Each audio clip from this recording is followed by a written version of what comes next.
कीर्तना नामक पति पत्नी रहते थे। उनके गीतिका नामक एक सुंदर सी बेटी थी। सुरेश हमेशा सबके सामने बेवजह गर्व से पेश आता था। एक दिन शाम के समय में कीर्तना उनके घर पे वड़ा पाव बनाती है।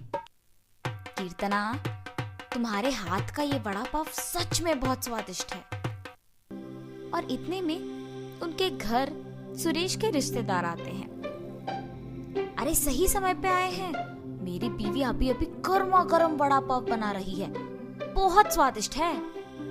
कीर्तना, जरा मेरे रिश्तेदारों के लिए भी वड़ा पाव बना के ले आना। जी अभी लाई।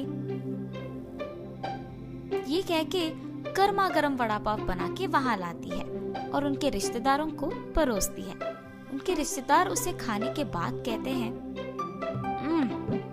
सुरेश, तुमने ठीक कहा, हम वाकई ही सही समय में आए हैं, वरना इतने स्वादिष्ट वड़ा पाव हम नहीं खा पाते। मेरी बीवी जब भी वड़ा पाव बनाती है ऐसे ही एकदम स्वादिष्ट वाले ही बनाती है, इसीलिए जितने भी बार बनाती है मैं उन्हें उतने ही प्यार से खाता हूँ।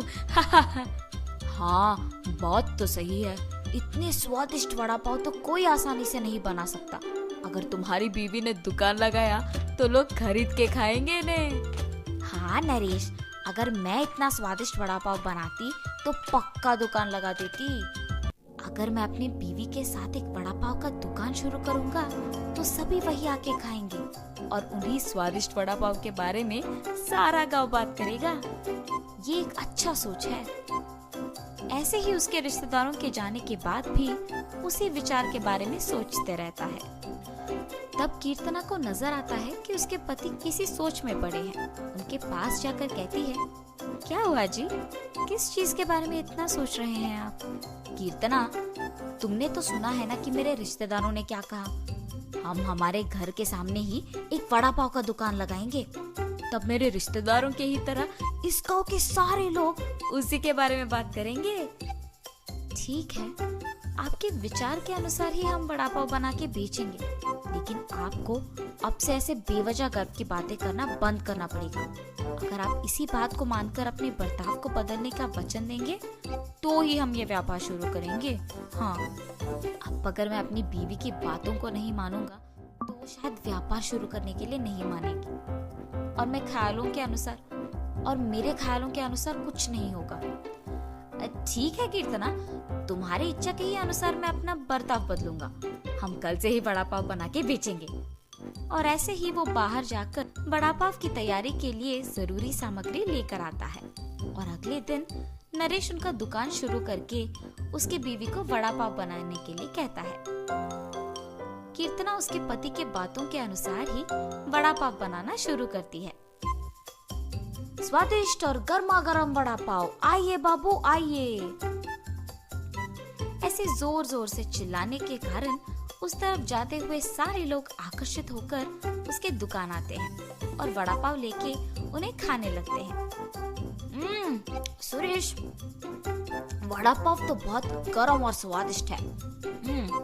हाँ, अब तक मैंने इतने स्वादिष्ट वड़ा पाव कहीं नहीं खाया है। हाँ, मेरी पत्नी बहुत अच्छा वड़ा पाव बनाती है, उसकी तरह तो और कोई नहीं बना सकता है। ऐसे उनको वड़ा पाव देकर उनसे पैसे लेता है।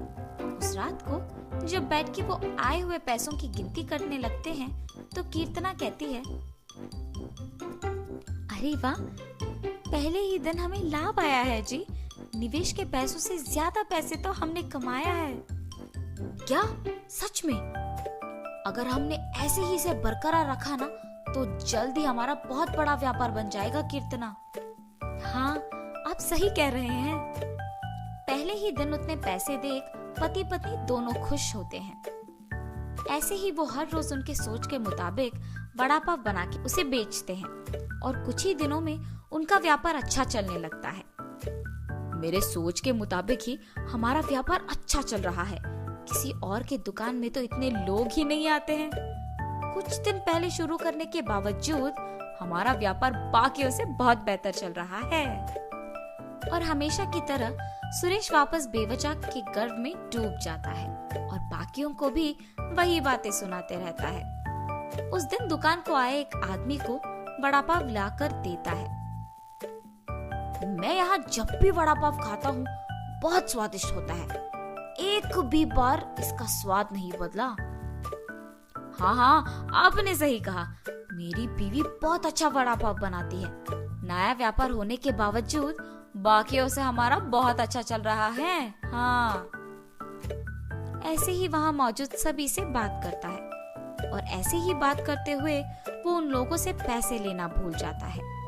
उसके पैसे ना लेने के कारण सभी वहाँ आके उसकी गर्व की बातें सुनकर पैसे दिए बिना चले जाते थे। कुछ दिन बाद सबको जब सुरेश की कमजोरी का पता लग गया तो वो वड़ा पाव मंगा के उसे खा के पैसे देने के लिए उसके पास जाकर वड़ा पाव के बारे में बात करना शुरू करते थे। सुरेश उनके बातों में पड़ के गर्व की बातें करता था और उनसे पैसे लेना भूल जाता था और कुछ देर बाद वो लोग वहाँ से पैसे दिए बिना चले जाते थे। सुरेश के इस बर्ताव के कारण उनके व्यापार में नुकसान होता है और अचानक उनके सपने टूट जाने पर पति पत्नी दोनों बहुत निराश होते हैं। कीर्तना, मुझे माफ करो, इस सब का कारण मैं हूँ। मेरे इस झूठे गर्व के कारण ही सबको मेरी कमजोरी का पता लग गया और उन्होंने उसका फायदा उठाया। इसीलिए हमें अब नुकसान भुगतना पड़ रहा है। ऐसे कह के बहुत दुखी होता है। आपको अपनी गलती का एहसास हो गया, बस ये काफी है। अब से हम हमारा व्यापार ढंग से चलाएंगे। ठीक है कीर्तना। और तब से पति पत्नी दोनों उनका वड़ा पाव का व्यापार बहुत अच्छे से चलाते हुए